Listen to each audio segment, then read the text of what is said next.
तो हेलो दोस्तों, एक बार फिर से स्वागत है आपके अपने YouTube channel A to Z classes में। तो आज हम आपके लिए बीएसएससी का सेट प्रैक्टिस लेकर आए हैं। ठीक है, तो हम पूरे 150 क्वेश्चन को सॉल्व करेंगे ऑन। तो चलिए शुरू करते हैं आज की क्लास को। तो वर्ष 2013 में उच्च न्यायालय स्थापित किए गए थे। तो 2013 में कौन कौन से राज्य के उच्च न्यायालय स्थापित किया गया था? तो ये मेघालय हो गया, मणिपुर हो गया, और कौन सा हो गया? त्रिपुरा हो गया। ठीक है ना। तो मेघालय, मणिपुर और त्रिपुरा, ये जो तीन राज्य के उच्च न्यायालय हैं, उनकी स्थापना की गई थी। अगला है, कैबिनेट मिशन के सदस्य थे। तो कैबिनेट मिशन के सदस्य ये थे, सर स्ट्रैफर्ड क्रिप्स थे, लॉर्ड पैथिक लॉरेंस, ये तो अध्यक्ष थे। तो वॉरेन हेस्टिंग नहीं थे, ये थे एबी अलेक्जेंडर। ये जो तीन थे कैबिनेट मिशन के सदस्य थे, जो कि 1946 में, कब? 1946 में भारत आया था। ठीक है। अगला है, प्राक्कलन समिति में सदस्य चुने जाते हैं। तो प्राक्कलन समिति में टोटल 30 सदस्य होते हैं। ठीक है, और ये 30 के 30 केवल लोकसभा के सदस्य ही होते हैं। प्राक्कलन समिति में 30 सदस्य होते हैं और ये 30 के 30 लोकसभा के सदस्य से ही चुने जाते हैं। अगला है, भारत का नियंत्रण एवं महालेख परीक्षक निम्नलिखित में से किसका एक मित्र एवं मार्गदर्शक होता है? जो नियंत्रण और महालेख परीक्षक है, वो किसका मित्र एवं मार्गदर्शक होता है? तो लोक लेखा समिति का। किसका? लोक लेखा समिति का। लोक लेखा समिति में भी टोटल 22 मेंबर्स होते हैं, जिसमें से 15 लोकसभा से और 7 राज्यसभा से होते हैं। ठीक है, तो लोक लेखा समिति में 22 सदस्य होते हैं, 15 लोकसभा से, 7 राज्यसभा से होते हैं। और ये किसका मित्र एवं मार्गदर्शक होता है? तो नियंत्रण और महालेख परीक्षक का मार्गदर्शक होता है। अगला है, ग्राम पंचायत का गठन किस अनुच्छेद में किया गया था? तो ग्राम पंचायत का गठन है जो कि कौन से अनुच्छेद में किया गया है? तो ग्राम पंचायत का गठन अनुच्छेद 40 में किया गया। कब? 1940 में है। ठीक है। अगला है, साधारण विधायक के संबंध में निम्नलिखित कथन सत्य हैं। इसमें साधारण जो विधायक जो होता है, उसमें कौन सा कथन है इसमें से सत्य है? तो इसे संसद के किसी भी सदन में प्रस्तावित किया जा रहा है। ठीक है, या फिर इसे पेश करने के लिए राष्ट्रपति की अनुशंसा की आवश्यकता नहीं होती है। इसे राज्यसभा द्वारा संशोधित या अस्वीकार किया जा सकता है, और इसे राज्यसभा अधिकतम 14 दिनों तक अपने पास रोक कर रख सकती है। तो इसमें कौन सा 1, 2, 3 आपके क्या होंगे? सही होंगे। ठीक है, यानी कि 1, 2, 3 इसे संसद के किसी भी सदन, लोकसभा या राज्यसभा में प्रस्तुत किया जा सकता है, और इसे पेश करने के लिए राष्ट्रपति की अनुशंसा की आवश्यकता नहीं होती है साधारण विधायक को। और 3, इसे राज्यसभा द्वारा संशोधित या अस्वीकार किया जा सकता है। ठीक है, ये 4th गलत हो जाएगा। 14 दिन तक रोक सकती है कौन? तो धन विधायक को रोक सकती है। किसी संविधान संशोधन के द्वारा 8वीं अनुसूची सिंधी भाषा जोड़ी गई थी। तो 21वें संविधान संशोधन के द्वारा 8वीं भाषा जो क्या? सिंधी जोड़ी गई थी। और जो 71वां संविधान संशोधन हुआ था, उसके द्वारा बोरो, डोंगरी और संथाली भाषा जोड़ी गई थी। ठीक है ना।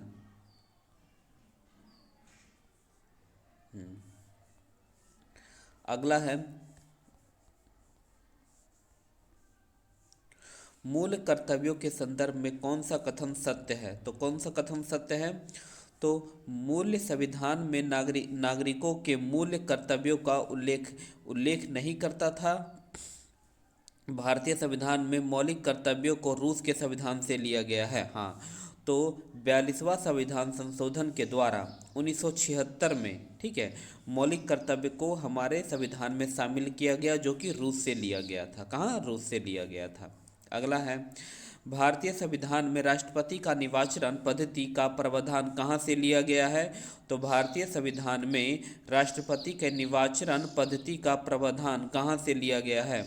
तो ये लिया गया है आयरलैंड से। तो राष्ट्रपति के कौन सा, राष्ट्रपति का जो निर्वाचन पद्धति है ना, ये लिया गया है आयरलैंड से। ठीक है। हाँ। आदि ग्रंथ अथवा ग्रंथ साहिब की संकल्पना निम्नलिखित में से किसने किया था? तो आदि ग्रंथ अथवा ग्रंथ साहिब का संकलना निम्नलिखित में से गुरु अर्जुन देव ने, किसने? गुरु अर्जुन देव ने किया था। 1857 के विद्रोह के निम्न स्थानों पर हुआ था, सही क्रम बताइए। तो ये है, बैरागपुर में सबसे पहले गोली चली थी, उसके बाद मेरठ में फैला था, उसके बाद दिल्ली में और उसके बाद झांसी में। ठीक है।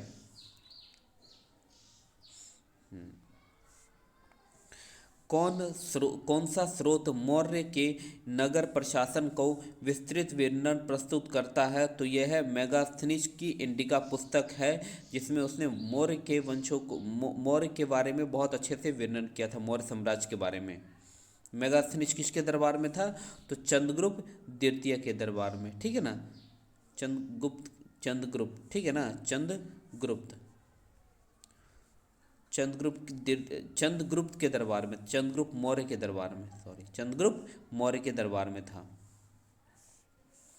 जहांगीर के दरबार में पक्षियों का सबसे बड़ा चित्रकार था। तो जहांगीर के दरबार में जो पक्षियों का सबसे बड़ा चित्रकार कौन था? तो मंसूर था। कौन सा? मंसूर था। ठीक है। पटना में किस सिख गुरु का जन्म हुआ था? तो पटना में गुरु गोविंद सिंह का जन्म हुआ था। पटना में किस सिख गुरु का? तो गुरु गोविंद सिंह का जन्म हुआ था। वाईकोम सत्याग्रह कब चलाया गया? तो जो वाईकोम सत्याग्रह है वो 1924 से 25 में चलाया गया। तो वाईकोम सत्याग्रह है कब चलाया गया? तो 1924-25 में चलाया गया वाईकोम सत्याग्रह। अगला है, इसको सुमेलित करना है। तो पाणिनि है अष्टाध्याय से। ठीक है। और वत्स्य है आपका कामसूत्र से, वत्स्यन। चाणक्य है आपका किससे? अर्थशास्त्र से। और कल्हण है आपका राजनीति से। ठीक है, राजतिरंगनी से। किससे? राजतिरंगनी से। अगला है, मानव बलि प्रथा का निषेध करने के कारण अंग्रेजों के विरुद्ध विरोध करने वाली जनजाति का नाम बताइए। तो किसने मानव बलि प्रथा का निषेध किया था अंग्रेजों ने? इसके कारण अंग्रेजों से विरुद्ध हो गई थी एक जनजाति। वो कौन सी जनजाति थी? तो खोंडा जनजाति। कौन सी? खोंडा जनजाति। कोयना हाइड्रो इलेक्ट्रिक परियोजना किस राज्य में स्थित है? तो कोयना हाइड्रो इलेक्ट्रिक परियोजना है जो कि महाराष्ट्र में है। कहाँ पर? महाराष्ट्र में है। तो इसका ये व्याख्या है, देखिए। कोयना हाइड्रो इलेक्ट्रिक परियोजना कृष्णा नदी पर है। कोयना किस पर है? कृष्णा नदी पर है। यह प्रमुख सहायक नदी कोयना पर बनाया गया है। यह परियोजना पाटन के नज़दीक महाराष्ट्र के सतारा जिले में जल विद्युत उत्पादन के कार्य करती है। किसको भारत में नगदी फसल माना जाता है? तो ये ऑप्शन वाइज बनेगा। प्याज को नगदी फसल के रूप में जाना जाता है। चिपको आंदोलन किससे संबंधित है? तो वन संरक्षण से संबंधित है। तो चिपको आंदोलन की शुरुआत सुंदर लाल बहुगुणा द्वारा चलाया गया था। यह पहली बार 1973 में उत्तराखंड के चंबोली जिले से शुरू हुआ था। कौन सी नदी अपना रास्ता बदलते रहने के लिए प्रसिद्ध है? तो कोसी नदी है जो कि अपना बहुत रास्ता बदलती है। इसमें बिहार का शोक भी कहा जाता है इसे। कोसी एक पूर्ववर्ती नदी है। कोसी नदी बिहार के शोक के नाम से जानी जाती है और यह गोसाईधन चोटी के उत्तर से निकलती है। तो गोसाईधन चोटी के उत्तर से निकलती है। पूर्वी तटीय मैदान के अन्य किस नाम से जाना जाता है? तो पूर्वी जो तटीय मैदान है उसे कोरोमंडल के तट से भी जाना जाता है। तो पूर्वी तटीय मैदान कोरोमंडल के तट के नाम से भी जाना जाता है। कोंकण तट गुजरात का मैदान और मालाबार तट संबंधित पश्चिमी घाट के दक्षिण भाग से जाना जाता है। जैसे कि ये है भारत, ठीक है, ये भारत का दक्षिणतम वो है। तो आपका ये जो हो गया आपका पूर्वी तट, इसे कोरोमंडल कहा जाता है। ये मालाबार तट हो गया, ठीक है, ये मालाबार तट हो गया आपका। ये कोंकण तट हो गया। कौन सा? कोंकण तट हो गया, जो कि गुजरात और महाराष्ट्र से सब रिलेटेड है। और ये आपका पूर्वी तट कोरोमंडल तट हो गया। हाँ। सबसे पुरानी पर्वत श्रृंखला कौन सी है? तो अरावली है। कौन सी? अरावली है। भारत की सबसे पुरानी श्रृंखला अरावली पर्वत श्रृंखला है। इसका विस्तार गुजरात से लेकर दिल्ली तक है। इसकी सर्वोच्च चोटी गुरु शिखर है। कौन सी? गुरु शिखर है सर्वोच्च चोटी। भारत में सबसे बड़े क्षेत्रफल में फैले हुए वन कौन से हैं? तो उष्णकटिबंधीय वर्ण पर्णपति वन। तो भारत में सबसे बड़े क्षेत्र में फैले हुए वन कौन से हैं? तो उष्णकटिबंधीय पर्णपति वन हैं। तो उष्णकटिबंधीय पर्णपतित वन आर्द्र एवं शुष्क भारत में सर्वाधिक बहितर क्षेत्र में पाया जाता है। सागौन तथा साल इस वन के प्रमुख वृक्ष हैं। वायुमंडल की वह परत जो रेडियो तरंगों को परिवर्तित करती है कौन सी है? तो आयन मंडल है। कौन सी? आयन मंडल है। तो मध्य मंडल सीमा के ऊपर 80 किलोमीटर से 400 किलोमीटर की ऊंचाई तक आयन मंडल है। आयन मंडल पृथ्वी को प्रक्षेपित रेडियो तरंगों को परिवर्तित करके पृथ्वी पर वापस भेज देता है और इससे पृथ्वी पर रेडियो प्रसारण में सहायता मिलती है। कौन सी काल्पनिक रेखा ग्लोब को दो बराबर भागों में काटती है? तो विषुवतीय रेखा। तो कौन सी काल्पनिक रेखा है जो ग्लोब को दो बराबर भागों में काटती है? तो विषुवतीय रेखा है जो कि ग्लोब को दो बराबर भागों में काटती है। अगला है विषुवतीय रेखा 0 डिग्री अक्षांश रेखा है। ग्लोब को दो बराबर भागों में बांटती है और यह रेखा संपूर्ण पृथ्वी को दो गोलार्ध, उत्तरी गोलार्ध तथा दक्षिणी गोलार्ध में बांटती है। बलुआ पत्थर किस प्रकार की चट्टानें हैं? तो अब सादी चट्टानें हैं। तो बलुआ पत्थर किस प्रकार की चट्टानें हैं? तो अब सादी चट्टानें हैं। किस क्षेत्र में उत्कृष्ट कार्य के लिए पुलिट्जर पुरस्कार दी जाती है? तो साहित्य एवं पत्रकारिता में। तो पुलिट्जर पुरस्कार न्यूयॉर्क वर्ल्ड के प्रकाश जोसेफ पुलिट्जर के स्मृति में 1917 ईस्वी से पत्रकारिता एवं साहित्य के क्षेत्र में कोलंबिया विश्वविद्यालय द्वारा प्रदान किया जाता है। भारतीय न्यूक्लियर विज्ञान का जनक किसे कहा जाता है? तो होमी जहांगीर भाभा को भारतीय न्यूक्लियर विज्ञान का जनक कहा जाता है। तो इसका व्याख्या है डॉक्टर होमी जहांगीर भाभा भारतीय न्यूक्लियर विज्ञान के जनक माने जाते हैं। वे परमाणु ऊर्जा आयोग के प्रथम अध्यक्ष भी थे। जनवरी 1966 में वायुयान दुर्घटना में उनकी मृत्यु हो गई थी।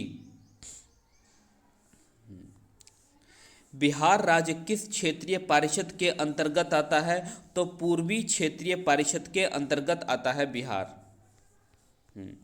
तो राज्य पुनर्गठन अधिनियम 1956 द्वारा भारत के 5 क्षेत्रीय परिषद में बांटा गया है। पूर्वी क्षेत्रीय परिषद के अंतर्गत निम्नांकित राज्य हैं बिहार, झारखंड, उड़ीसा, पश्चिम बंगाल। पूर्वोत्तर क्षेत्रीय परिषद का मुख्यालय कहाँ है? कोलकाता है। महारानी लक्ष्मीबाई की समाधि कहाँ है? तो ग्वालियर में है। कहाँ पर? ग्वालियर में है। अब देखिए यहाँ पर डिस्कशन। महारानी लक्ष्मीबाई का जन्म 19 नवंबर 1928 को हुआ था। बचपन का नाम मणिकर्णिका था जो कि मनु के नाम से लोकप्रिय था। कल्पी के युद्ध में अंग्रेजों सेनापति होरूज से लड़ते हुए 1858 में वीरांगना हो गई थी।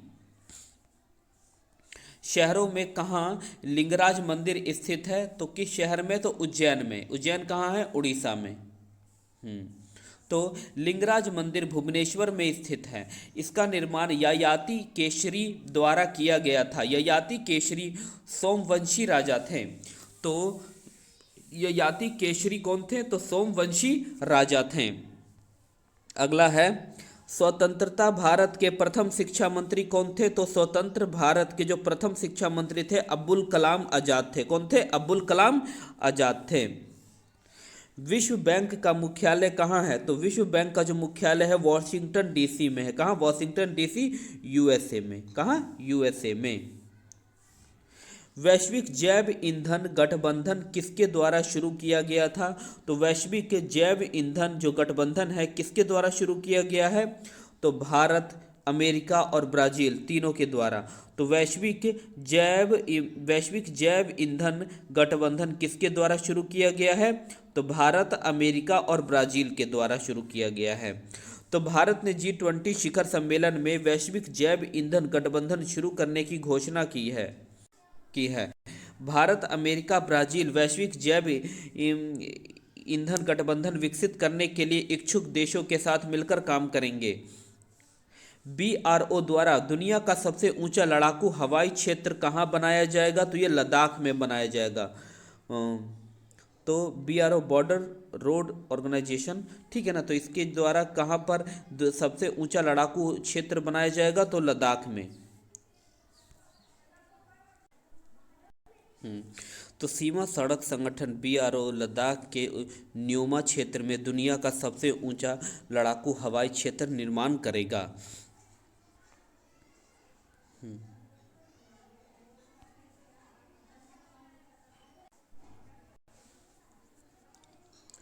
BRO रक्षा मंत्रालय के अधीन एक निर्माण एजेंसी है। BRO किसके अंडर में आता है? तो रक्षा मंत्रालय के अंडर में आता है। एक क्या है? एक सड़क निर्माण एजेंसी है।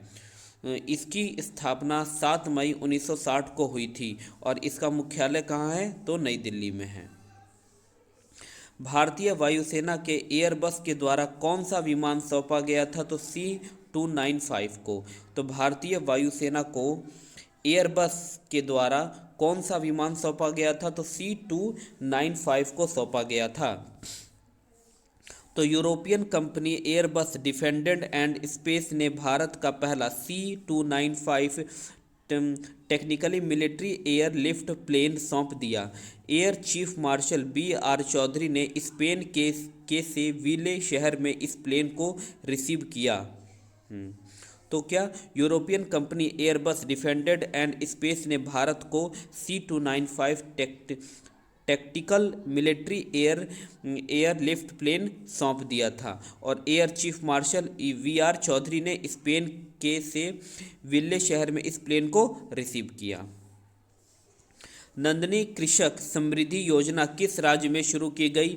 तो नंदनी कृषक समृद्धि योजना है जो कि उत्तर प्रदेश में शुरू की गई। कहाँ? उत्तर प्रदेश में। यूपी सरकार ने राज्य में मवेशियों की नस्ल बढ़ाने और दूध उत्पादन को बढ़ावा देने के लिए नंद बाबा मिशन के तहत नंदनी कृषक समृद्धि योजना शुरू किया है। Fire on the Ganga life among the dead in Banaras पुस्तक किसके द्वारा लिखी गई है? तो राधिका अयंगर के द्वारा। तो fire on the Ganga life among the dead in Banaras पुस्तक किसके द्वारा लिखी गई है? तो राधिका अयंगर के द्वारा लिखी गई है। तो राधिका अयंगर द्वारा लिखित इस पुस्तक को हार्पर क्लॉनिक्स द्वारा प्रकाशित किया गया है। और पुस्तक भारत में बनारस शहर पर प्रकाश डालती है। किस बैंक ने भारत का पहला नंबरलेस क्रेडिट कार्ड लॉन्च किया है? तो किस बैंक ने भारत का नंबरलेस क्रेडिट कार्ड लॉन्च किया है? तो एक्सिस बैंक ने। किसने? एक्सिस बैंक ने। तो नंबरलेस क्रेडिट कार्ड के तौर पर इनमें से न कोई कार्ड नंबर कोई नंबर होगा, कोई नंबर नहीं होगा, ना एक्सपायरी डेट और ना ही कोई CVV नंबर होगा। सरस्वती सम्मान 2022 से किसे सम्मानित किया गया? तो शिव शंकरी को किया गया। किसे? शिव शंकरी को किया गया। तो तमिल लेखिका शिवशंकरी को उनकी पुस्तक सूर्यवंशम के लिए वर्ष 2022 के 32वें सरस्वती सम्मान के लिए चुना गया। किस राज्य के काजू यानी कर्नल को भौगोलिक संकेत GI टैग प्रदान किया गया? तो गोवा को। किसे? गोवा को। रूपांतरण वर्ग को इस रूप में जाना जाता है। किस रूप में? तो रूपांतरण वर्ग को उत्पादन संभावना वर्ग के रूप में जाना जाता है। तो समष्टि अर्थशास्त्र में रूपांतरण वर्ग को एक वस्तु X की अधिकतम राशि के रूप में परिभाषित किया जाता है जो किसी अन्य वस्तु Y की दी गई राशि के लिए पर्याप्त होती है और इसके विपरीत भी। भारत में पीली क्रांति का अर्थ क्या है? तो तिलहन उत्पादन। तो भारत में पीली क्रांति का क्या अर्थ होता है? तो तिलहन उत्पादन हो। 1986 से 87 में शुरू की गई पीली क्रांति खाद्य तेल के उत्पादन बढ़ाने के लिए, विशेष रूप से सरसों और प्राप्त करने के लिए तिल के बीच आत्मनिर्भरता पीली क्रांति के रूप में जाना जाता है। सैम पित्रोदा को भारत में किसे सैम पित्रोदा को भारत में पीली क्रांति के जनक के रूप में जाना जाता है। बाराबती, क्या बाराबती स्पोर्ट्स स्टेडियम राज्य में स्थित है? तो बाराबती स्पोर्ट स्टेडियम है जो कि उड़ीसा में है। कहाँ? उड़ीसा में है। बाराबती स्टेडियम उड़ीसा के कटक में स्थित है। इसका ज़्यादातर प्रयोग क्रिकेट और फुटबॉल मैच और कभी कभी संगीत कार्यक्रम तथा हॉकी मैच के लिए भी किया जाता है। यह अंतर्राष्ट्रीय क्रिकेट के लिए एक नियमित स्थान है और उड़ीसा क्रिकेट टीम का घरेलू मैदान भी है। इस स्टेडियम ने 2013 के महिला क्रिकेट विश्व कप की मेजबानी भी की थी। कौन भारत सरकार के पद्म श्री पुरस्कार प्राप्त करने वाले पहले खिलाड़ी रहे हैं? तो कौन भारत सरकार के पद्म श्री पुरस्कार प्राप्त करने वाले पहले खिलाड़ी रहे हैं? तो बलवीर सिंह धोंचा। बलवीर सिंह धोंचा है जो कि पद्म श्री पुरस्कार करने वाले पहले खिलाड़ी रहे हैं। तो बलवीर सिंह धोंसा भारत सरकार से पद्मश्री पुरस्कार प्राप्त करने वाले पहले खिलाड़ी हैं। ठीक है, वो किस चीज़ के हैं? उन्हें सर्वकालीन महान हॉकी खिलाड़ियों में से एक माना जाता है। उन्हें व्यापक रूप से खेल का अब तक का सबसे बड़ा सेंटर फॉरवर्ड माना जाता है। Centre forward. मनप्रीत सिंह भारत के सर्वश्रेष्ठ फील्ड हॉकी खिलाड़ी में से एक हैं और भारतीय पुरुष हॉकी के कप्तान भी हैं भी। राष्ट्रीय प्रौद्योगिक दिवस किस दिन मनाया जाता है? तो राष्ट्रीय प्रौद्योगिक दिवस है जो कि 11 मई को मनाया जाता है। कब? 11 मई को मनाया जाता है। तो 11 मई 1998 को भारत ने पोखरण में सफलतापूर्वक परमाणु परीक्षण कर प्रमुख तकनीक सफलता हासिल की है। जवाहरलाल नेहरू पुरस्कार किस लिए दिया जाता है? तो अंतर्राष्ट्रीय समझदारी के लिए दिया जाता है। ठीक है, तो संविधान के किस अनुच्छेद में यह प्रावधान है कि संघ का यह कर्तव्य होगा कि वह बाह्य आक्रमण और आंतरिक अशांति से प्रत्येक राज्य को संरक्षण करे? तो अनुच्छेद 355। अनुच्छेद 355। तो संविधान के अनुच्छेद 355 में उपबंध है कि संघ का यह कर्तव्य होगा कि वह बाह्य आक्रमण और आंतरिक अशांति से प्रत्येक राज्य के समित संरक्षण करे और प्रत्येक राज्य की सरकार का इस संविधान के उपबंध के अनुसार चलाया जाए। कौन से?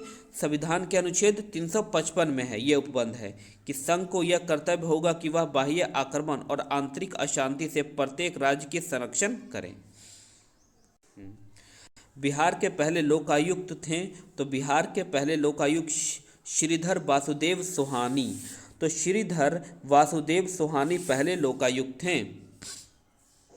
तो भारत में सर्वप्रथम लोकायुक्त संस्था की स्थापना महाराष्ट्र में 1971 में हुई और बिहार में इसकी स्थापना 1974 में की गई।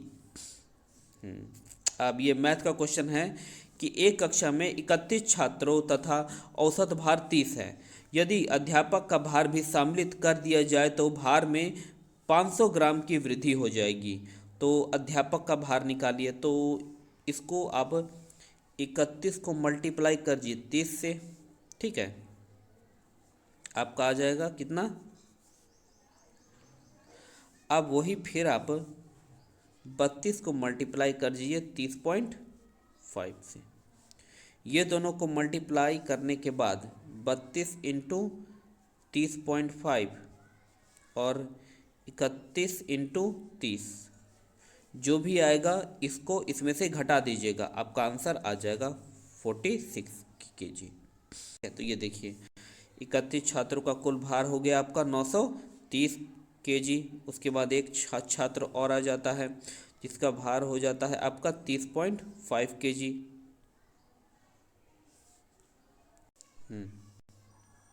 30.5 kg। और यहाँ पर आपका कितना हो जाता है, 31 छात्र प्लस अध्यापक, तो 976 हो गया। अब आप माइनस कर देंगे तो आपका 46 आ जाएगा। अब से 5 वर्ष बाद सुनैना की आयु आरती की उस समय की आयु से 3/4 होगी। यदि 5 वर्ष पूर्व सुनैना और आरती की उस समय की आयु के बीच का अनुपात 2:3 था, तो आरती की वर्तमान आयु क्या होगी। तो यहाँ पर आपके दो इक्वेशन बनेंगे। देखिए यहाँ पर 5 वर्ष बाद बोला है, यानी कि माना सुनैना की आयु x 5 वर्ष बाद, फिर आरती की आयु उसी समय की, अब से 5 वर्ष बाद सुनैना की आयु आरती की उस समय की आयु का 3/5 होगी। यानी सुनैना की 5 बोल रहा है तो आरती की भी y+5 हो जाएगा, और उस समय की आयु का 3/4 है, तो ये हो जाएगा आपका x+5 बराबर y+5 ब्रैकेट में 3/4। ठीक है, देखिए डिस्कशन। हाँ, तो वर्तमान समय में सुनैना की आयु x है, वर्तमान समय में आरती की आयु y होगी। ठीक है ना, तो सुनैना की 5 वर्ष बाद सुनैना की आयु x+5, 5 वर्ष बाद आरती की आयु y+5। अब प्रश्न अनुसार करेंगे तो उस समय की आयु का 3/5 थी, तो यहाँ पर आपका एक समीकरण बन गया 4x तो 20 3y एंड 15। 15 में से 20 में से 15 गया तो -5 आ जाएगा और एक समीकरण बन गया। दूसरा, 5 वर्ष पूर्व सुनैना की आयु 5 वर्ष पूर्व आरती की आयु का कितना थी, 2/3 थी, 2/3 थी, तो यहाँ पर आपका दूसरा समीकरण बन गया। अब दोनों को सॉल्व करेंगे तब आपका y बराबर 35 और x बराबर 25 आ जाएगा, जो कि आरती की आयु 35 साल है। अब दो रेलगाड़ी जिनकी चाल 3:4 के अनुपात में है, समांतर पटरियों पर विपरीत दिशाओं में जा रही हैं। यदि प्रत्येक रेलगाड़ी खंबे को पार करने में 3 सेकंड लेती है, तो वह कितने समय में एक दूसरे को पार कर लेगी।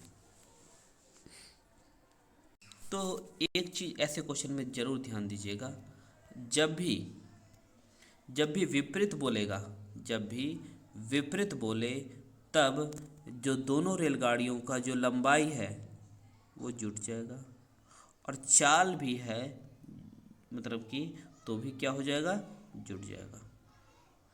ठीक है ना, स्पीड, यहाँ पर आपका समय निकल जाएगा, समय निकल जाएगा। तो यहाँ पर देखिए चाल दे रखा है 3x और इसका 4x। समांतर पटरियों पर विपरीत दिशाओं में जा रही हैं और प्रत्येक को एक खंबे को पार करने में 3 सेकंड लगता है, यानी कि 3 यानी कि 9x, और ये आपका हो गया 4 यानी कि 12x। ये आपकी लंबाई निकल गई ट्रेन की। जब भी ट्रेन किसी खंबे किसी व्यक्ति को पार करता है तब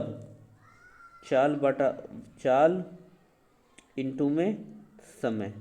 ठीक है ना, ऐसे करके अब क्या ट्रेन की लंबाई निकालेंगे। चाल है 3x और समय है 3 सेकंड, तब आपका ट्रेन की लंबाई निकल गई। ट्रेन की लंबाई क्या निकल गई आपकी 9x और दूसरी का निकल गया 12x। ठीक है ना, तो ये टोटल कितने हो गए 21। अब ट्रेन विपरीत दिशा में जा रही है तो इन दोनों चालों को क्या कर दो, जोड़ दो 7x।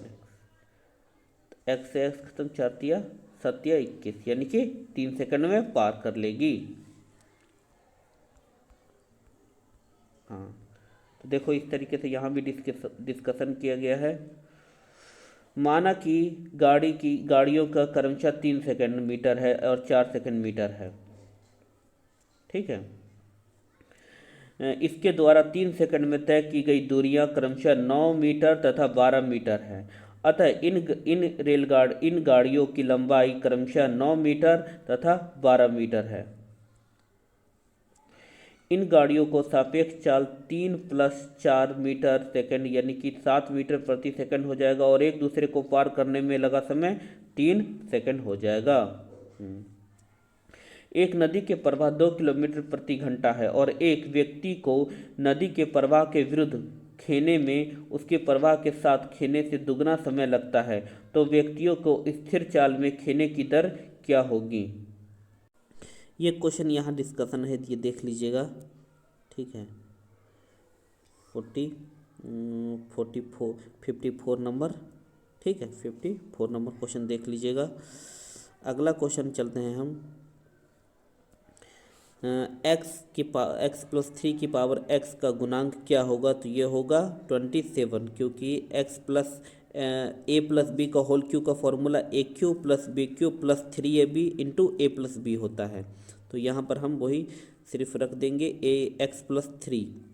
तो ये ए क्यू 27 प्लस 9x x+3, तो x क्या हो जाएगा, गुणांक किसका क्या हो जाएगा, 27 हो जाएगा।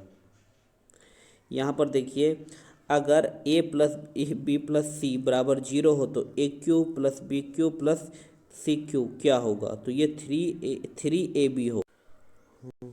a प्लस बी बराबर 0 है तो A cube plus B cube plus C cube minus 3ab बराबर 0 हो जाएगा। ठीक है, तो A cube plus B cube plus C cube बराबर 3ab।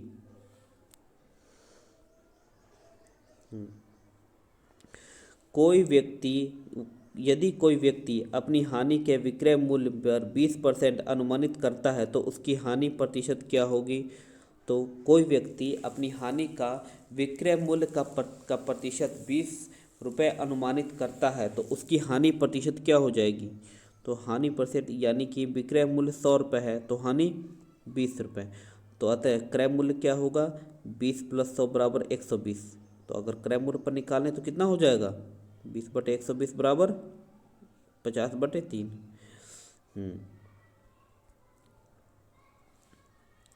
एक व्यापारी अपने कुल माल का 4/5 भाग 15% लाभ तथा शेष भाग को 10% की हानि पर बेच देता है। यदि उसे 45 रुपये का लाभ हुआ है तो उसका कुल माल का खरीद मूल्य क्या होगा। तो एक व्यापारी कुल माल का 4/5 भाग 15% लाभ पर बेच देता है। यानी कि अगर कोई 100 चीज़ में से कितना आपका 80% जो भाग है उसने कितने में बेच दिया है, 15% के भाग पर लाभ पर, और शेष को 10% की हानि पर बेचा है। यदि उसे कुल 45 रुपये का लाभ हुआ है तो उसका जो कुल माल का खरीद मूल्य क्या होगा। तो कुछ नहीं करना है, 100 4/5 पर उसे 115 का 15% का लाभ हो रहा है प्लस इतना पर उसे हानि हो रहा है। तो ये 92 में बेचा, ये 18 रुपये में बेचा, यानी कि 110, और 110 में से 100 माइनस 10 रुपये, अर्थात जब लाभ 10 रुपये है तब कुल खरीद मूल्य क्या होगा, 100। और जब लाभ 45 रुपये है तब खरीद मूल्य क्या होगा आपका, 100/10 45, तो क्या हो जाएगा आपका 450 रुपये। एक रेख मैच 6 मैचों में एक बल्लेबाज के स्कोर को दर्शाता है। पिछले मैचों की तुलना में उसका प्रदर्शन के कितने मैचों से बेहतर था। तो ये आपका है, पहले मैच था, दूसरे मैच में वृद्धि 7 की हुई है, दूसरे और तीसरे मैच में 34 की वृद्धि हुई है, तीसरे से चौथे मैच में 6 की वृद्धि हुई है, चौथे से पाँचवें मैच में 18 की वृद्धि हुई है, और पाँचवें से छठे मैच में 24 माइनस यानी कि डिक्रीज हुआ है। तो 3 मैचों में प्रदर्शन पिछले मैच से बेहतर रहा था, इस 1, 2 और 3। 6, 8, 12, 4 का अनुमानित हर्तात्मक मध्य क्या होगा। तो n बराबर 4, a बराबर 8, b बराबर 6, c बराबर 12 और d बराबर 4 मान लेते हैं, और ये फॉर्मूला हो जाएगा आपका हरात्मक मध्य का निकालने का, n/a plus 1/b plus n term तक जाएगा। तो इसमें n क्या है, n नंबर ऑफ डिजिट, 1 2 3 4 4 है, तो n बराबर 4 हम माने हैं। ठीक है, और n बराबर 1/a 1/2, 4 बराबर 1/8 प्लस 1/6 प्लस 1/12 प्लस 1/4। ऐसे करके आपका क्या निकल जाएगा, 6.4 निकल जाएगा, आपका ऋणात्मक मध्य है।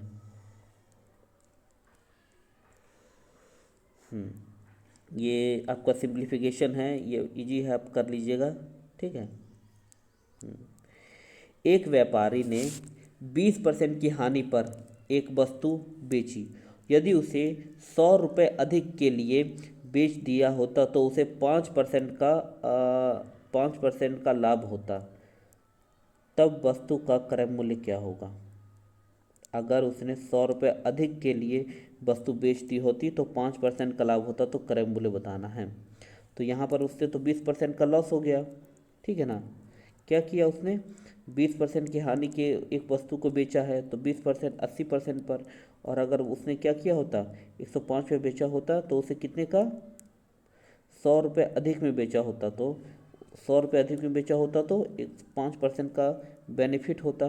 तो 105 माइनस 80 बराबर 100, 25/25 बराबर 100, आपका 1 बाई क्या हो जाएगा 4, यानी कि 100, 4 इंटू 100 यानी कि 400 रुपये। ए 15 दिन में 3/4 भाग पूरा काम कर सकता है, यानी कि पूरा काम 3/4 का भाग 15 दिन में कर सकता है, यानी कि 3×5 यानी कि 20। ए, हाँ, और बी कर सकता है 4×6 = 24 यानी कि 30 दिन में। और सी की मदद से वह तीनों 20/3 दिनों में पूरा काम कर लेते हैं। तो 630 रुपये को कमाने में पैसों को बांटना हो तो कैसे करेंगे? तो बस आपका निकल जाएगा ये। ए आपका कर सकता है 20 दिनों में, बी कर सकता है आपका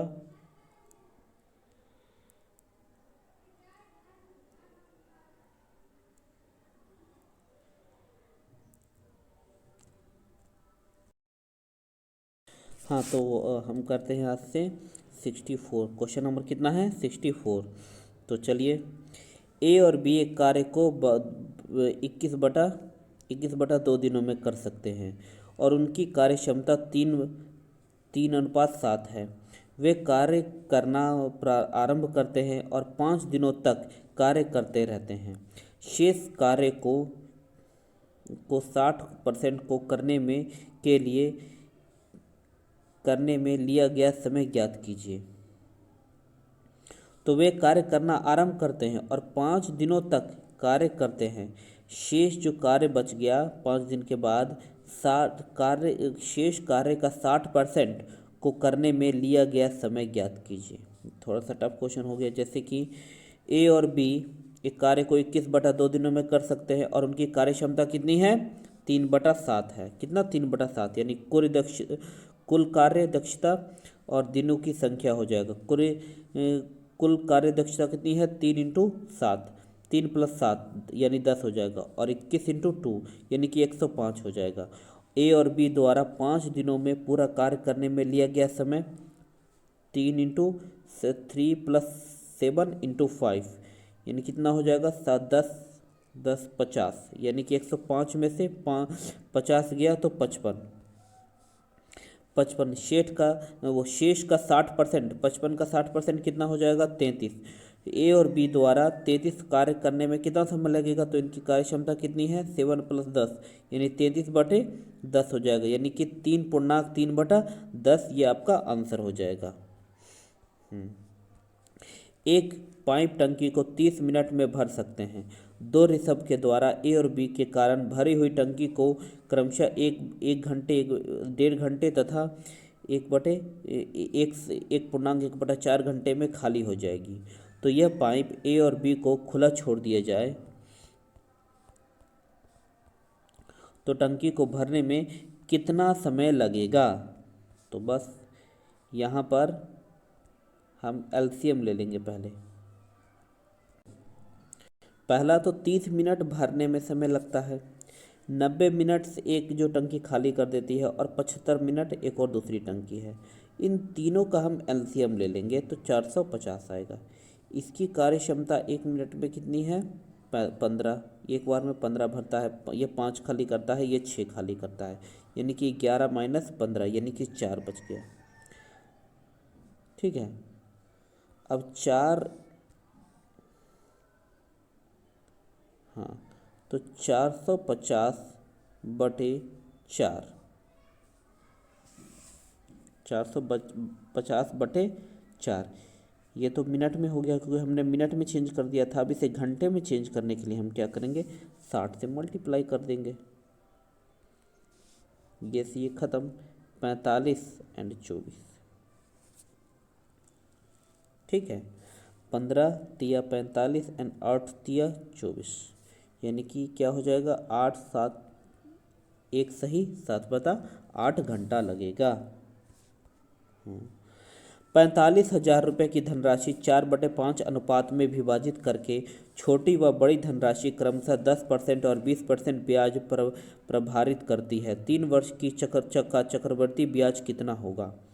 तो 45,000 रुपये है की धनराशि 4/5 के अनुपात में विभाजित करके छोटी व बड़ी धनराशि में 10% और 20% ब्याज प्रभावित करने पर 3 वर्षों का चक्रवृद्धि ब्याज कितना होगा? तो बस माना कि मूलधन ब्याज की दर क्रमशः चक्रवृद्धि ब्याज P 1 + R/100 N - P, तो दिया गया योग कितना है? 45,000 है, 2 भागों में 4/5 के अनुपात में। राशि 2 भागों में बांटी गई है, एक 45,000 हो जाएगा 4/9 और दूसरा 45,000 5/9। आपका ये हो जाएगा, एक 20,000 हो जाएगा, एक का 25,000 हो जाएगा। और चक्रवृद्धि ब्याज क्या हो जाएगा आपका? 20,000 1/-20,000, तो 6620 हो जाएगा। और दूसरे का हो जाएगा 25,000, इसका 18,000 निकल जाएगा, तो 6620 और 18,200, ये टोटल हो जाएगा 24,820। ठीक है, तो एक बार देख लीजिएगा फिर से। 45,000 को 4/5 के अनुपात में विभाजित किया गया है, एक का 20,000 और दूसरे का 25,000। एक को 10% पे, एक को 20% पे हमने क्या किया है? चक्रवृद्धि ब्याज लगा के हमने किसी को दिया है 3 वर्षों के लिए। अब कितना रुपये मिलेगा? 24,820 रुपया मिलेगा। अगला है,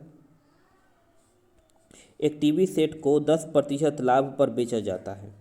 यदि उसे इसी विक्रय मूल्य के दुगने पर बेचा जाता तो लाभ प्रतिशत क्या होता? तो देखो, टीवी का क्रय मूल्य x है, 10% के लाभ पर विक्रय मूल्य x 110/100 हो जाएगा। अब जब कीमत दुगनी हो गई है तो 2 × x 110/100 - x हो जाएगा, यानी कि 22x/10, यानी कितना हो जाएगा आपका? 6x/5, यानी कि 6x 5x 100, यानी ये कटा आपका 2 छेदनी 12, 120% का लाभ होगा उसे।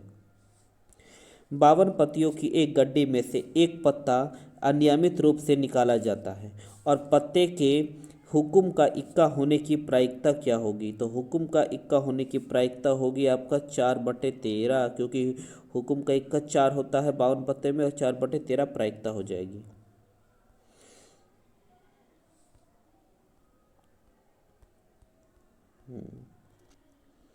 अगला क्वेश्चन है, एक थैले में 1 रुपये 50 पैसे और 25 पैसे के सिक्के का अनुमान है 3 8 20 है। इसकी कुल रकम 372 रुपये है, तो रुपये का 1 रुपये की कुल सिक्कों की संख्या ज्ञात कीजिए। तो जैसे कि रेट 1 बराबर 3 सिक्के, 50 पैसे 8 है, 25 पैसे 20 है। तो कितनी है? 1 रुपये के 3 है तो 3 का मूल्य 3 ही एक ही होता है। 50 का 8 है तो 4 हो जाएगा, 25 पैसे का 20 है तो 5 हो जाएगा। ठीक है, तो ये टोटल 12 हो गए। 12x बराबर 372, x बराबर 31, तो 1 रुपये के कितने हो जाएंगे? 31 × 3 यानी कि 93 सिक्के। किसी समांतर चतुर्भुज की एक भुजा एक भुजा 17 सेंटीमीटर है और इस भुजा किसके सामने की भुजा से दूरी 13 सेंटीमीटर है, तो समांतर चतुर्भुज का क्षेत्रफल क्या होगा? तो समांतर चतुर्भुज का क्षेत्रफल क्या होता है? आधार इंटू ऊंचाई। तो समांतर जो चतुर्भुज का जो क्षेत्रफल होता है आधार इंटू ऊंचाई होता है। ठीक है, 17 इंटू 13 221। किसी शंकु की ऊंचाई तथा व्यास का अनुपात 3:2 है तथा आयतन 1078 सेंटीमीटर स्क्वायर है और इसकी ऊंचाई तथा त्रिज्या का योग क्या होगा? तो पहले शंकु का आयतन क्या होता है? एक 1/3 पाई आर स्क्वायर एच। ठीक है, आयतन आपका हो गया 1078 1/3, तो हम यहाँ से x निकालेंगे, 7 हो गया।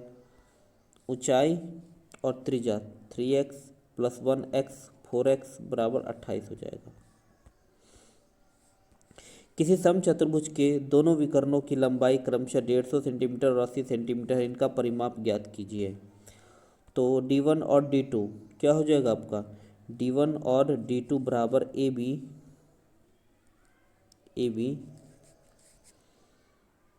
75 + 40, 75 का स्क्वायर 40 का स्क्वायर, इतना का इतना यानी कि 85। कितना? 85 हो जाएगा। चूंकि समांतर चतुर्भुज की भुजाएं बराबर होती हैं तो अतः इसका परिमाप 4AAB होगा। क्या? 4AAB होगा, यानी 85 इंटू 4 यानी कि 340। किसी शंकु के आधार की ऊंचाई पर स्थिर रखते हुए इसकी त्रिज्या को दुगना कर दिया जाए तो शंकु के आयतन में परिवर्तन ज्ञात कीजिए। तो पिछले आयतन का 4 गुना होगा। यदि किसी शंकु के आधार की ऊंचाई स्थिर रखते हुए उसकी त्रिज्या को दुगना कर दिया जाए तो शंकु के आयतन में परिवर्तन ज्ञात कीजिए। तो पिछले आयतन का 4 गुना होगा। माना कि शंकु की ऊंचाई h, त्रिज्या r, शंकु का आयतन 1/3 पाई आर स्क्वायर एच होगा।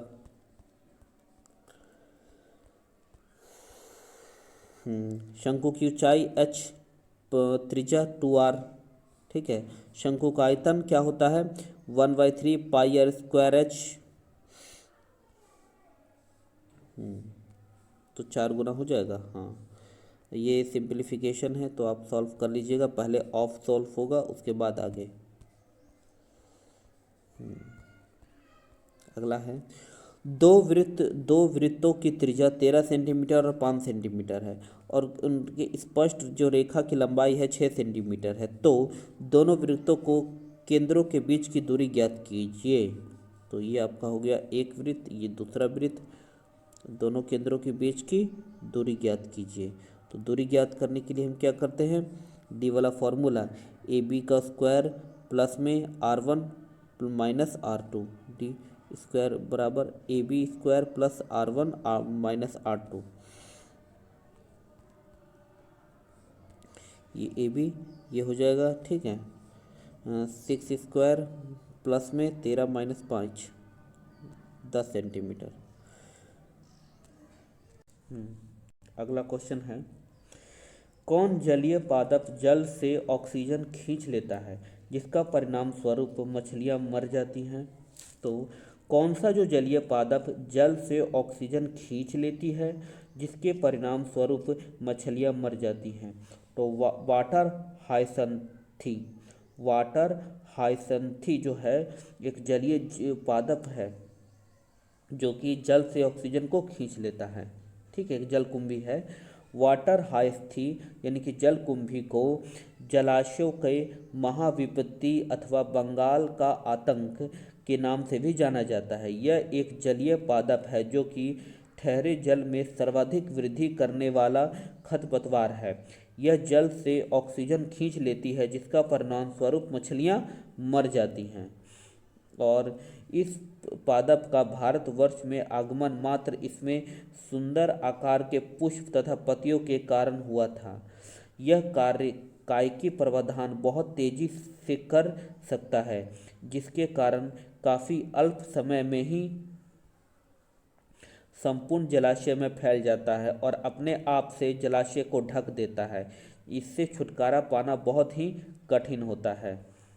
कि बिना निषेचन के ही मादा युगमनज यानी एक नए जीवों में निर्माण हेतु विकसित होने लगता है। किसमें? टर्की में। किसे? टर्की में। तो कुछ जीवों में जैसे ही रोटीफर्स मधुमक्खी, कुछ छिपकली तथा पक्षी टर्की। तो देखो, जैसे कि रोटीफर्स मधुमक्खी, कुछ छिपकलियाँ तथा पक्षी टर्की आदियों में बिना निषेचन अथवा नर युग्मनक के बिना ही फर्टिलाइजेशन के बिना ही मादा युग्मनज नए जीवों के निर्माण हेतु विकसित होने लगता है, और इस प्रकार की घटना को क्या कहते हैं? अनिषेच जनन यानी पार्थेनोजेनेसिस कहलाती है। भारत में आयातित गेहूं के साथ आने वाली किस पादप का उपस्थिति परागकण एलर्जी का कारण है? तो पार्थेनियम। तो भारत में आयातित गेहूं के साथ आने वाली किस पादप की उपस्थिति परागकण एलर्जी का कारक है? तो पार्थेनियमन। तो अनेक प्रजातियों के परागकण कुछ लोगों में गंभीर एलर्जी एवं श्वसनीय समस्या पैदा करते हैं, जो कभी कभी चिरकालिक श्वसन विकार, दमा, ब्रोंकाइटिस आदि के रूप में विकसित हो जाती है।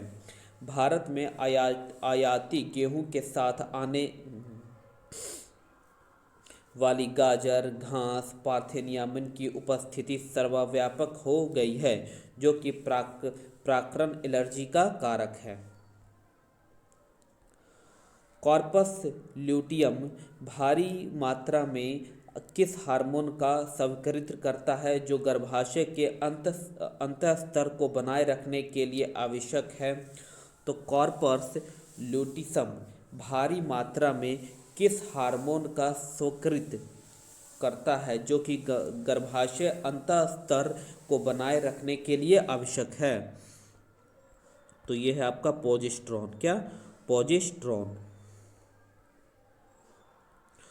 अंडोत्सव वर्ग के पश्चात पित्त प्रवस्थान होती है, जिसके दौरान गार्फिक पुटकल का शेष बचा हुआ भाग कार्पिस लुटियम का रूप धारण कर लेता है, और यह पित्त पिंड भारी मात्रा में प्रोजेस्टेरॉन स्रावित करता है, जो कि गर्भाशय अंतःस्तर को बनाए रखने के लिए आवश्यक है, और इस प्रकार गर्भाशय अंतःस्तर निषेचित अंडाणु के इम्प्लांटेशन अथवा प्रेगनेंसी की अन्य घटनाओं के लिए आवश्यक है। तो किसी भी गर्भ निरोधक गोली की खोज भारत में लखनऊ औषधि अनुसंधान संस्था द्वारा किया गया था। तो 80 नंबर जो क्वेश्चन है, निम्न में से किस गर्भ निरोधक गोली की खोज भारत में लखनऊ औषधिक अनुसंधान संस्थान द्वारा किया गया था? तो सहेली। कौन सी? सहेली है। तो सहेली नामक गर्भ निरोधक गोली की खोज भारत में लखनऊ के केंद्रीय औषध अनुसंधान संस्थान central drugs research institute CDI ने की थी। केंद्र में मिलने वाले अम्लीय पदार्थ DNA की खोज किसने की थी? तो केंद्र में मिलने वाले अम्लीय पदार्थ DNA की खोज किसने की थी? तो फ्रेडरिक मिक्सचर ने। तो फ्रेडरिक मिक्सचर ने केंद्र में मिलने वाले DNA की खोज की थी। तो फ्रेडरिक मिक्सचर ने 1869 में केंद्र में मिलने वाले अम्लीय पदार्थ DNA की खोज की थी, जिसका नाम न्यूक्लियन दिया था। कौन अंतःस्रावी ग्रंथि नहीं है? तो लार ग्रंथि अंतःस्रावी ग्रंथि नहीं है। तो आपकी पीयूष ग्रंथि, पेनियल ग्रंथि, थायराइड ग्रंथि, एड्रिनल ग्रंथि, थाइमस ग्रंथि, पैराथायराइड एड्रिसन और जनन ग्रंथि शरीर के सुनियोजित अंतःस्रावी ग्रंथि है, जबकि लार बाह्य स्रावी ग्रंथि है। कौन कौन सी?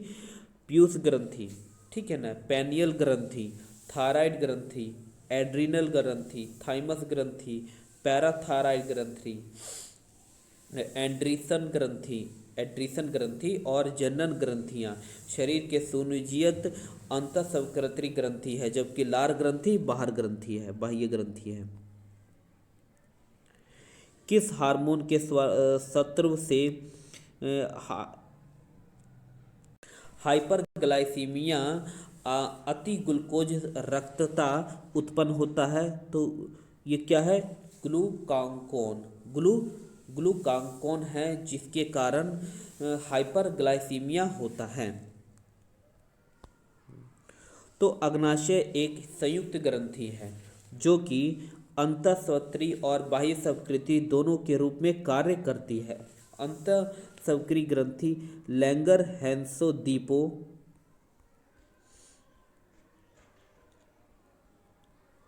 से निर्मित होता है और प्रत्येक लैंगर-हैंस द्वीप में मुख्य रूप से दो प्रकार की कोशिकाएं होती हैं, जिन्हें कि अल्फा बीटा कोशिकाएं कहते हैं। अल्फा कोशिकाएं ग्लूकागोन तथा बीटा कोशिकाएं इंसुलिन हार्मोन का स्राव करती है। ग्लूकागोन एक पेप्टाइड हार्मोन है। ग्लूकागोन एक क्या है? एक पेप्टाइड हार्मोन है जो सामान्य रक्त शर्करा स्तर को नियमन में मुख्य भूमिका निभाता है। ग्लूकागोन मुख्य रूप से यकृत कोशिकाओं पर कार्य कर ग्लूकोजेन अपघटन की प्रेरित करता है, जिसके फलस्वरूप रक्त शक्कर का स्तर बढ़ जाता है। और इसके अतिरिक्त पेट ग्लूकोनियोजेनेसिस की प्रक्रिया ग्लूकोनियोजेनेसिस की प्रक्रिया को भी प्रेरित करता है, जिससे कि हाइपरग्लाइसीमिया अति ग्लूकोजन रक्तता होता है। और इसी तरह इंसुलिन भी एक प्रोटीन हार्मोन है जो कि ग्लूकोज समस्थापन के नियमन में मुख्य भूमिका निभाती है। इंसुलिन मुख्यतः हिपेटोसाइट और एडिपोसाइट पर कार्य करता है और कोशिकाएं ग्लूकोज अभिग्रहण और उपयोग को बढ़ाता है। इसके फलस्वरूप ग्लूकोज तीव्रता से रक्त हिपेटोसाइट और एडिपोसाइट में जाता है और तथा रक्त शक्कर का स्तर भी कम हो जाता है। अगला क्वेश्चन है, डैश की कोशिका आत्मघाती बैग के रूप में जानी जाती है? तो लाइसोसोम। क्या? लाइसोसोम को जो है आत्मघाती बैग के भी नाम से जाना जाता है। धातुओं की अभिक्रियाशीलता के घटते क्रम में व्यवस्थित कीजिए। यानी कि सबसे ज़्यादा है सोडियम, फिर लोहा, फिर चांदी, फिर सोना। तो हम पूरा इसका टेबल देखते हैं। देखिए, सबसे अधिक अभिक्रियाशील पोटेशियम, फिर सोडियम, फिर कैल्शियम, फिर मैग्नीशियम, फिर एल्युमिनियम, फिर जिंक, फिर आयरन, फिर लेड, फिर हाइड्रोजन, फिर कॉपर, उसके बाद मरकरी, सिल्वर और गोल्ड है। ठीक है, तो एक बार देख लीजिएगा। सबसे ऊपर है पोटेशियम, फिर सोडियम, फिर कैल्शियम, फिर मैग्नीशियम, फिर एल्युमिनियम, फिर जिंक, फिर आयरन, फिर पीबी लेड यानी फिर हाइड्रोजन, फिर कॉपर, फिर एचजी, फिर एजी, फिर एयू। ठीक है, गोल्ड सबसे नीचे है। किसने अष्टक सिद्धांत दिया था? तो न्यूलैंड ने अष्टक सिद्धांत दिया था आपका। तो सन 1866 में अंग्रेजी वैज्ञानिक जॉन न्यूलैंड ने ज्ञात तत्वों को परमाणु द्रव्यमान के आरोही क्रम में व्यवस्थित किया। उन्होंने सबसे कम परमाणु द्रव्यमान वाले तत्वों हाइड्रोजन से आरंभ किया और 56वें तत्व थोरियम पर इसे समाप्त कर दिया। उन्होंने पाया कि प्रत्येक 8वें तत्व का गुणधर्म पहले तत्व के गुणधर्म से समान है। उन्होंने इसकी तुलना संगीत के अष्टक से की थी और इसीलिए उन्हें अष्टक का सिद्धांत भी कहते हैं। क्या? अष्टक का सिद्धांत भी कहते हैं। और इसे न्यूलैंड के अष्टक सिद्धांतों के नाम से भी जाना जाता है। न्यूलैंड के अष्टक में से लिथियम और सोडियम के गुण समान थे। न्यूलैंड के अष्टक में लिथियम एवं सोडियम के गुण समान थे। अगला है, द्रव्यों में गैसों की घुलनशीलता तापमान में कमी के साथ क्या होती है, बढ़ती है। तो अगला क्वेश्चन है, द्रव्यों में गैसों की घुलनशीलता तापमान में कमी के साथ साथ क्या होता है, बढ़ जाती है। वाष्पीकरण और संघनन की संयुक्त प्रक्रिया को क्या कहते हैं? तो वाष्पीकरण और संघनन की संयुक्त प्रक्रिया को आसवन कहते हैं। क्या कहते हैं? आसवन कहते हैं।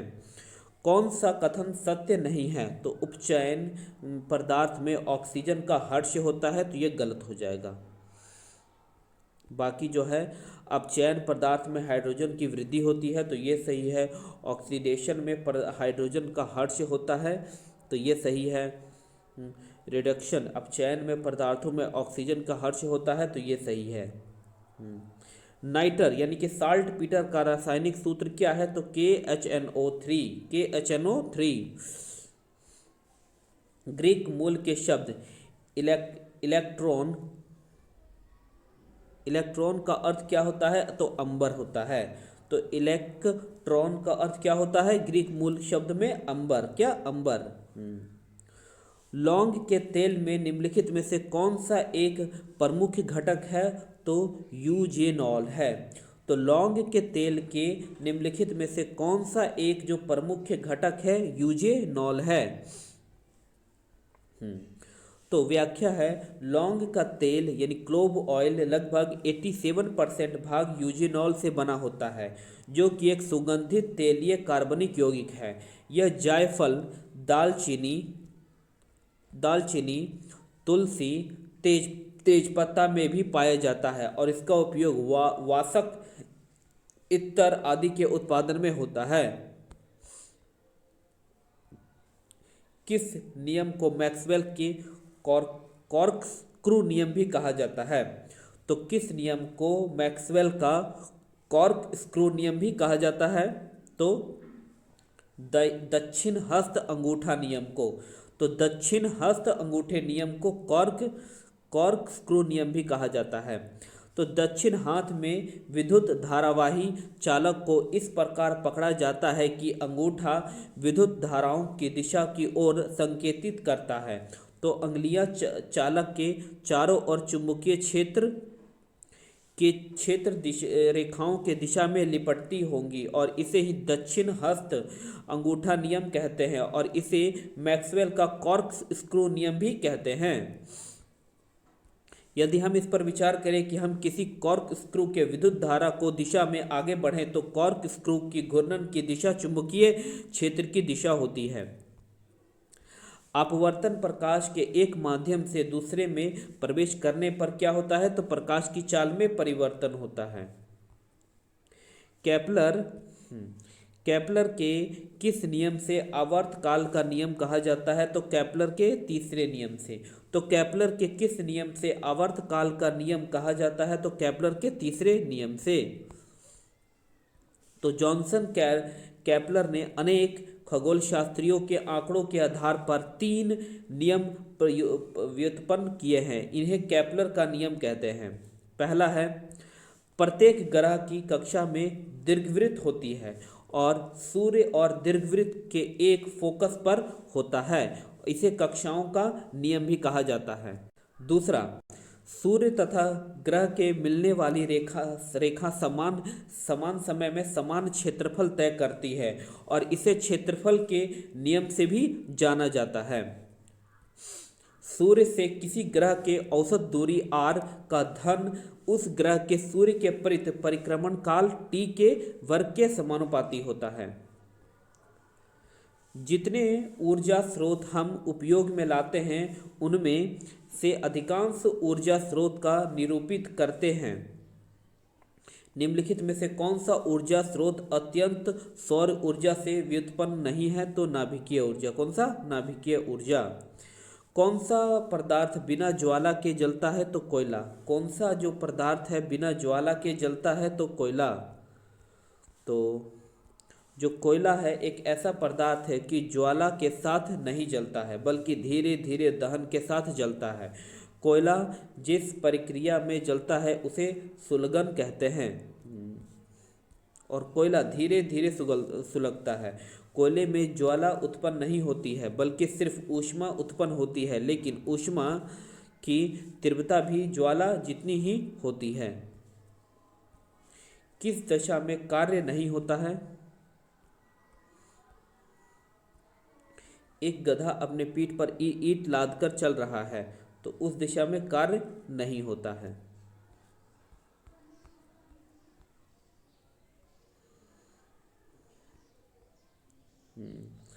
आंखों का वह कौन सा हिस्सा है जो कि वृत्त, केंद्रीय और रंग दृष्टि के लिए जिम्मेदार है? तो ऑप्टिक्स तंत्रिका। तो आंखों का वह कौन सा विस्तृत, केंद्रीय और रंग दृष्टि के लिए जिम्मेदार है? तो ऑप्टिक तंत्रिका। कौन सा? ऑप्टिक तंत्रिका। तो यह तंत्रिका संकेत में किसी विद्युत की छवि के रूपांतरण के लिए जिम्मेदार है। ऑप्टिक नार्वे ये विस्तृत, केंद्रीय और रंग दृष्टि के लिए जिम्मेदार है। यह परिधीय दृष्टि से मदद करते हैं। जब किसी वस्तु की चाल ध्वनि की चाल से अधिक हो तब कहा जाता है क्या? सुपरसोनिक। क्या? सुपरसोनिक चाल कहा जाता है। जब किसी वस्तु की चाल ध्वनि की चाल से अधिक हो जाती है तब कहा जाता है कि यह सुपरसोनिक यानी पराध्वनि की चाल से चल रही है। सुपरसोनिक गति का निर्धारण उसके मैक संख्या के द्वारा किया जाता है। तो अब कुछ रीजनिंग के क्वेश्चन हम सिर्फ देखेंगे। डी, फर्स्ट का डी होगा। ठीक है। ए और बी, ए पी क्यू से छोटा है परंतु टी से लंबा है। पी है जो कि क्यू से, सॉरी, हाँ, पी क्यू से छोटा है परंतु पी क्यू से छोटा है परंतु टी से लंबा है। आर सबसे लंबा है, आर सबसे लंबा है तथा एस पी से छोटा है। एस है जो कि पी से छोटा है परंतु सबसे छोटा नहीं है, तो यहाँ पर आ जाएगा एस। एस पी से छोटा है परंतु सबसे छोटा नहीं है, तो घटते हुए क्रम में अंतिम से दूसरा कौन होगा? तो अंतिम से दूसरा तो यही होगा, एस होगा। हवा महल जयपुर में है, विक्टोरिया महल कोलकाता में है। अंतर्मुखी, बहिमुखी समान है। विरुद्ध, समानार्थ। जिस प्रकार अंतर्मुखी का बाह्यमुखी है एक विलोम, एक दूसरे का विलोम है, उसी प्रकार विरुद्ध का समान एक दूसरे का विलोम है। हाँ, तो यहाँ देख लीजिए, ये है आपका ACEG और NPHR। ये क्या है? ये 7 है तो 7, इसमें कितना जोड़ा गया है देख लीजिएगा। A को N से 13, फिर C को P से 13, फिर E को R से 13, फिर H को इससे 13, सब में 13-13 वर्ड जोड़ा गया है। इसी प्रकार इसमें भी हम क्या जोड़ेंगे? 13-13 वर्ड जोड़ेंगे। तो यानी कि ये 14 है और यहाँ 13 यानी 27, यानी कि सबसे पहले क्या आएगा? ADG यानी कि ये ए है, 1 है और यहाँ पर 13 जोड़ेगा तो 14 नंबर पर N आएगा। D 4 है, इसमें 13 जोड़ेगा तो 17 नंबर पर क्या आएगा? Q आएगा। ठीक है ना। ये 7 है, इसमें 13 जोड़ेगा तो 20 नंबर पर T आएगा। तो ये बिल्कुल ठीक हो गया। अब इसमें देखिए AZBY है जिसमें 3-3 वर्ड जोड़े गए हैं। ठीक है ना। तो इसका क्या हो जाएगा? इसका PLO। हाँ, ये क्वेश्चन है कि 5 व्यक्ति हैं ABCDE आपके सामने मुख करके एक पंक्ति में इस प्रकार बैठे हैं कि D C के बाईं ओर है। D है जो कि D C के बाईं ओर है। D C के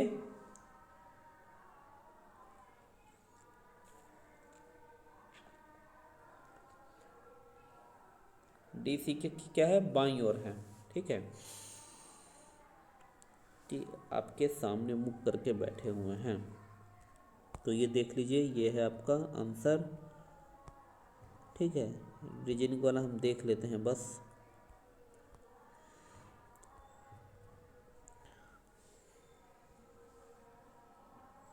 कुछ इम्पोर्टेंट क्वेश्चन ही देखेंगे।